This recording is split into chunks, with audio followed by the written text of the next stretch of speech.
आंदोलनामुळे विद्यार्थ्यांना अडचण होणार नाही असं जरांगे पाटील यांनी म्हटलंय। 24 फेब्रुवारी पासून सलग रास्ता रोको आंदोलन होणार असंही जरांगे पाटील यांनी म्हटलंय। तर 3 मार्चला प्रत्येक जिल्ह्यात रास्ता रोको आंदोलन असेल असं जरांगे पाटील यांनी म्हटलंय।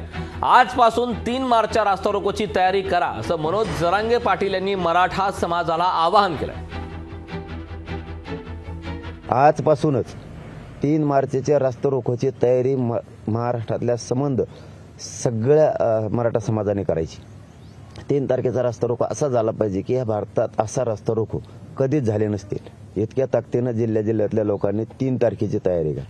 दर दिवसच्या याला तर काही अडचणच नाही, घरातून उठायचं आणि रस्त्यावरती यायचे। दर दिवसचा एकदम सोपा विषय, आपण आपल्या गावातून आपण करता ही सोपा विषय, पण 3 तारखेला पुरा जिल्हाच एकत्र यायचा। त्याच्यामुळं जिल्ह्यातल्या प्रत्येक मराठ्यानं 3 तारखेला त्या रास्ता रोकोत लाखोच्या संख्येने शांततेत सहभागी व्हायचे। लोक रास्ता रोको जाणार आहेत, त्यामुळे मग तुम्हाला लग्नाला आशीर्वाद द्यायला कमी संख्या राहील।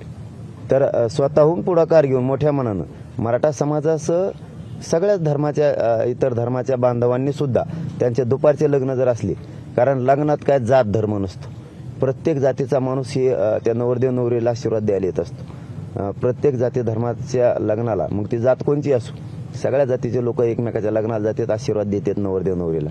त्यासाठी दुपारचे लग्न मराठा समाजासह इतर समाजाच्या सगळ्या बांधवांनी संध्याकाळी ढकलले तर खूप चांगलं होईल।